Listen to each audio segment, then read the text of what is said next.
there's the feeling that you get that you're on a roller coaster. It's about to start. You start going. It's nice and slow.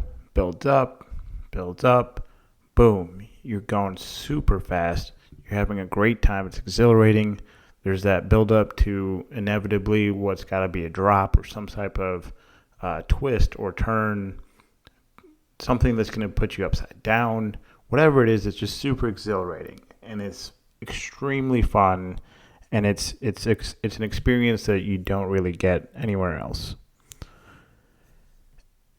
That kind of feeling is hard to replicate, and the reason that I bring it up is because I think the nature of it being an exhilarating feeling, of being something that you don't normally get, is kind of what I want to talk about in my first topic, which is music is better when you're listening to it in the car.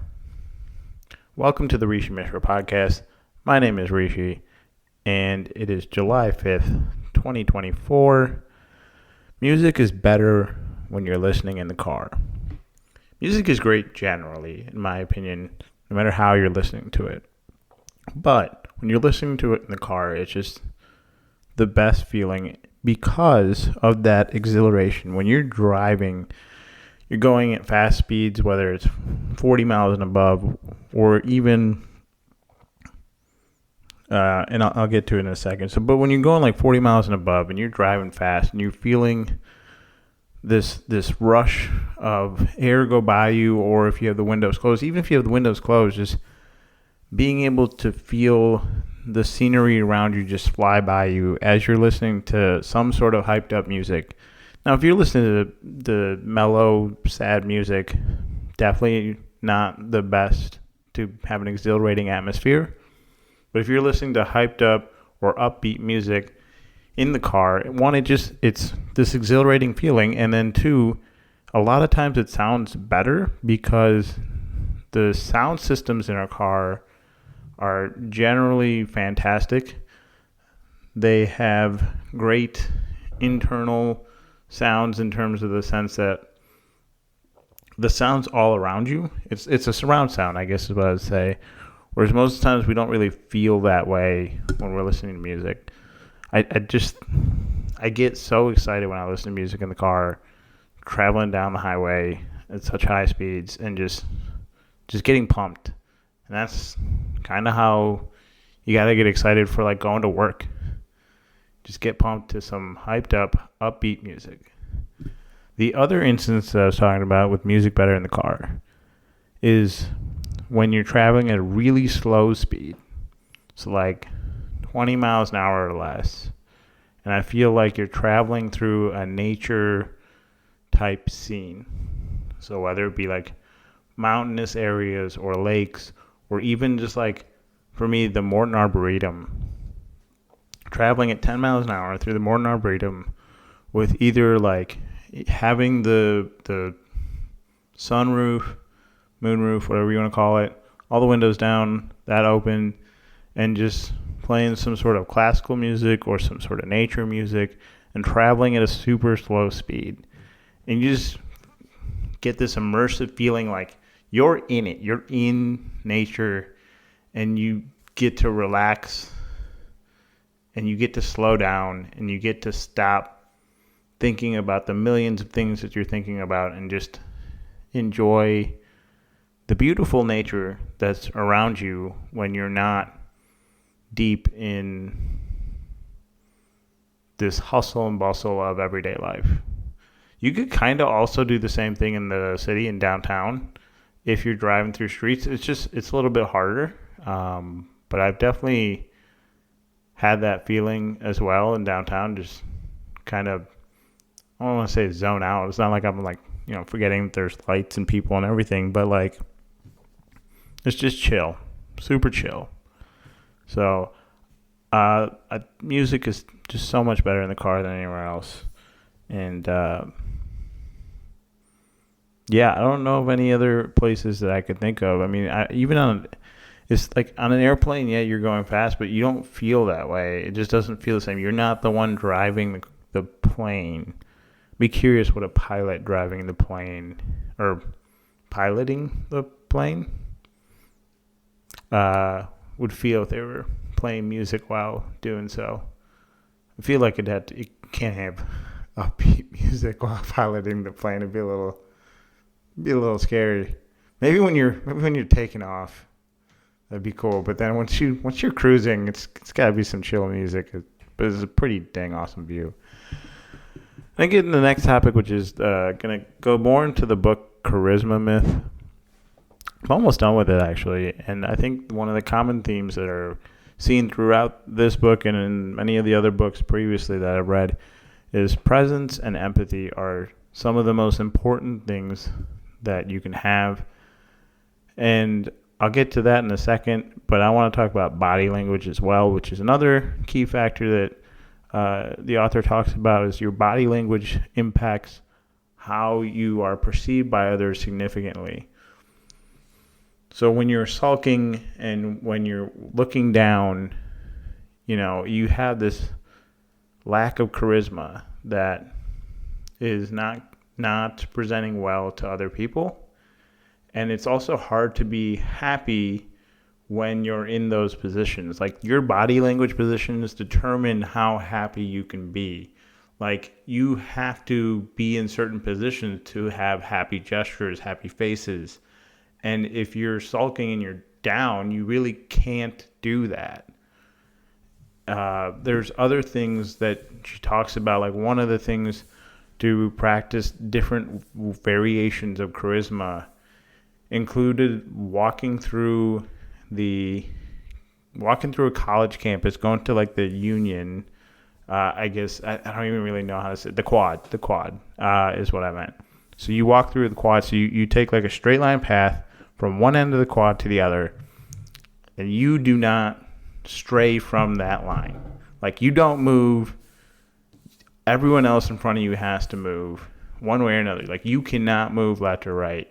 And if somebody's in your way and you're either sitting there, standing there, whatever, you then have to make it your job to find a way to use your charisma, your different styles of charisma to try and get them to move so you can keep going down a straight line. I'm like, wow, that's a really good exercise to try and practice what she calls charisma, which is presence, power, and warmth.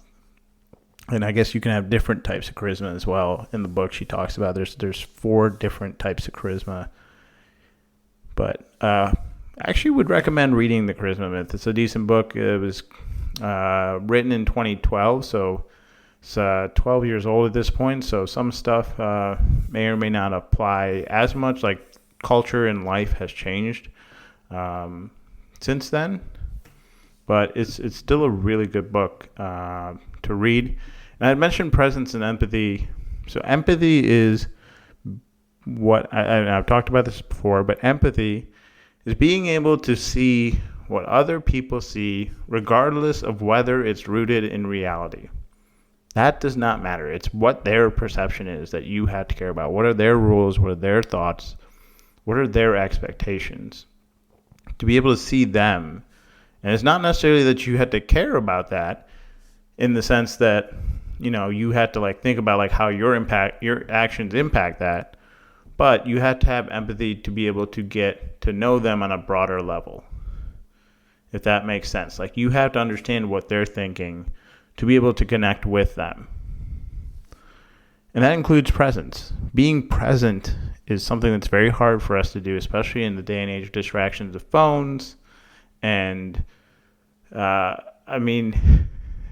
there was a text message today about someone having ADHD because they were doing a video to Cheers and then quickly looked away at something else and pointed something else out. It's like it's very hard to be present in a current situation, and that's just the culture and the life that we have today. But one of the things that presence gives you is charisma. It allows people to see, hey, this person thinks that I'm literally the only person that matters to them right now. And that feeling is very, very powerful when someone else feels that way. They're like, oh, shoot, like you're the most important, like you think I'm the most important thing to you right now. Like you could be doing so many other things. You could be looking at your phone. You could be talking to somebody else. But no, you're choosing to talk to me and you're focused and you're present. You're not looking around. You're not looking away. You're not looking past me. You're literally there talking to me, being present, being aware of what I'm feeling from an empathy standpoint, and being able to listen. And that's a huge thing that pretty much most of these books that I've read have kind of discussed as to how to be successful. And they talk about the different people that have that ability. Which brings me to my next topic. Listening to other people when they have a phone call. If you are hanging out with someone and they get a phone call, so they're there to hang out with you, they get a phone call. They have options. One, you're going to look at your phone, or two, you could ignore it. But let's say they look at their phone. They are then going to decide either A, I'm going to pick this up now, or B, I'm going to let it go to voicemail and deal with it later. If they decide to pick it up, which sometimes a lot of people do, they'll pick up the phone. Generally, you're going to hope that it's urgent, that it's something that's an emergency, that it's something that somebody needs to know right now. You don't necessarily know what it is. You don't know if it's good. You don't know if it's bad. You just know it's an important thing that they had to pick up the phone for rather than be present with you. They decided, you know what, I'm going to distract myself. I'm going to do this thing that I'd rather do instead and pick up the phone and talk to whoever it is on the phone. So from your standpoint, you have to hope that it's something urgent or an emergency or something like that. And if you feel that way, if you use the empathy to say, okay, well, maybe this person is dealing with something that's an emergency, are they in a good state of mind? Are they okay? Is everything okay? And so I think it's appropriate for you to if you need, you're there with them. They know you're there with them. You're in front of them. You're next to them, whatever it is. And they know that you can hear them. You should be able to listen to the call, their side of the call, that is. And then you can ask them at the end of that. And I think this is an appropriate thing to do is everything okay? Because the thing is, if it's something that's not urgent, that's not an emergency, and they pick up that call and they have that conversation with that person, that means that they're not enjoying their time with you, that they're not being present with you. And that's something that you got to know, and that's something that is something that you want to be aware of.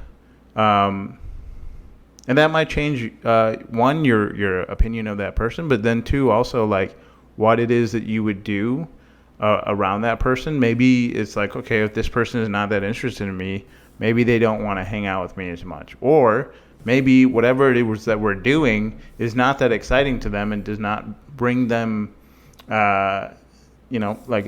essentially excitement and or joy, and that we need to change what it is that we're doing. We need to do something different. I think that's acceptable to assume and ask after someone has a phone call in front of you, is everything okay? And to be listening to that phone call, because you want to make sure that if it's somebody you know, if it's somebody important to you, that you're thinking about their well-being. We don't want to hurt people. So, and we don't want to see people hurt either. And the last topic is memories. Speaking of hurting, so you ever have a time where you do something, you go somewhere, you have a certain event, whatever it is, and you feel like you fell flat on your face? You screwed up, you did something bad happened to you, whether it was you or somebody else that did something to you, whether it was something bad that happened in that area that didn't even realistically involve you, but happened within your view that affected you personally. We all have that at different times. We all have those places, those sometimes people, whatever it is, we have those memories of these things, these bad things that happen to us, and that's just who we are, wired as human beings to think about the bad things. And the only way that you can then realistically, when you want to think about the good things, you want to think about good things that happened as much as you can to make yourself in a mentally happy state of mind. And to do that, I think it's important then to go back to the scene that you were at that had a bad memory, to go talk to the person that you had a bad interaction with, to like go and be around wherever it is that you have these bad memories and create a different memory, like a second memory. It's not saying like you're getting rid of that first memory. That's always there. But you're going to create another memory. So, for example, if I have a bad memory at a Cubs game, then I get to go to another Cubs game and I have a decent memory. Now, all of a sudden, when I go back, when I think about the Cubs game, when I think about the Cubs and someone's like, oh man, like talking about them, or it's like, hey, do you want to go to a game? And I think back, I now have the option of thinking about the good memory, the decent memory, the neutral memory, or the bad memory. And when I can think about something that's not the bad memory, I feel like I am more inclined to want to do something in that area. I'm more inclined to want to do something with that person, talk to that person, whatever it may be. And so I think it's important that we create good memories, decent memories, neutral memories in the places that we have had bad memories. I don't think it's good to bottle up bad memories and to avoid it. I don't really think that actually works. Personally, I don't think it works. I think it's just one of those things where eventually when you get to it, you're gonna realize like, yeah, it's all coming back. It's all the same. There's only one thing that you can think about. So for all you out there, I would say create a second good memory, create a second neutral memory, whatever you got to do. Even if it's a second bad memory, but it's not as bad as the worst memory, it's probably okay. And if it's worse, it's worse. And, you can try it again. It would be much harder, obviously. Two bad memories does not bode to wanting to do something a third time, but just got to keep trying. Thank you all for listening to this podcast. I know that there's people that listen on multiple different platforms. If you ever want to communicate with me for whatever reason, feel free to do so at the Rishi Mishra Podcast on Instagram. Send me a message. I do not have Instagram notifications on my phone, so I check it probably once, twice, maybe, 3 times a day. And I will, if I see a message, go ahead and respond. If I do, I know that people have commented on YouTube, and to the people that have commented on YouTube, thank you. I'm sorry if I didn't see your messages. I did not even realize that people were commenting on YouTube. I actually got told about this 2 weeks ago that a couple folks had commented on my previous season, and I had no idea. And apparently I have no way, because YouTube does not allow you to like reach out to these people short of commenting on the posts. And since I archived them all the comments disappeared. So it's kind of unfortunate. But yeah, if you ever need to reach out, you ever want to be on a podcast, you ever want to do a podcast about any topic, or just say, hey, what's up? Feel free to at the Rishi Mishra Podcast on Instagram, and I will gladly respond. Have a wonderful 4th of July weekend, and I will see you on the next podcast.